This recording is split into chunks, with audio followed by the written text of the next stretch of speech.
Basically నేను అంత hype చూసి ఒక మంచి హొర్రర్ మూవీ వచ్చింది చాలా రోజుల తర్వాత అని చెప్పి పిచ్చి హైప్ తో వెళ్ళాను థియేటర్ కి. బట్ మూవీ అయితే బాసు ఇంకా దాన్ని నేను వర్ణించలేను అంతే.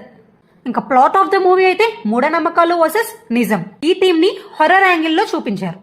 ఇంకా స్టోరీ సింపుల్ గా చెప్పాలంటే నలుగురు యంగ్స్టర్స్ ఫేక్ బాబాలు మూఢనమ్మకాలు ఎక్స్పోజ్ చేద్దాం అనే ఇంటెన్షన్ తో ఒక మిస్టీరియస్ ప్లేస్ కి వెళ్తారు. ఫస్ట్ హాఫ్ లో సినిమా చాలా ఎంగేజింగ్ గా ఉంటుంది, డైలాగ్స్ నేచురల్ గా ఉంటాయి, క్యారెక్టర్స్ కి ఒక బేసిక్ క్లారిటీ ఉంటుంది, అసలు ఇక్కడ ఏం జరుగుతుంది అని ఆడియన్స్ లో క్యూరియాసిటీ బిల్డ్ చేస్తుంది.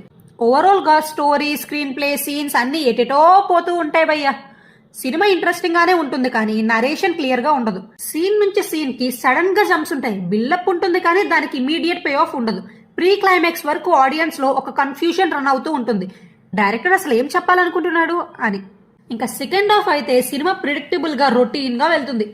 రెగ్యులర్ సినిమాల్లో చూసిన ట్రోప్స్, sudden sounds, dark rooms, flash back, ghost story అన్నీ ఉంటాయి.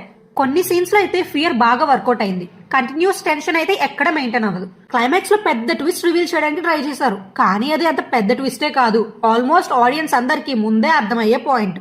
చాలా మంది ఆల్రెడీ ఎక్స్పెక్ట్ చేసిన రివీల్ అది. ఆ ట్విస్ట్ రివీల్ అయ్యాక నాకు వచ్చిన ఆలోచన ఒక్కటే, ఇప్పుడు ఆ ఒక్క పాయింట్ చెప్పడం కోసం ఇంత సినిమా తీసారా అని అనిపించింది.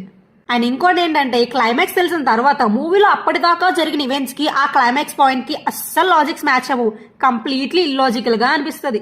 స్క్రీన్ ప్లే కి లాజిక్ సపోర్ట్ లేకుండా ట్విస్ట్ ఫోర్స్ చేసినట్టు అనిపిస్తుంది. ఇక్కడ నా బిగ్గెస్ట్ డిసప్పాయింట్మెంట్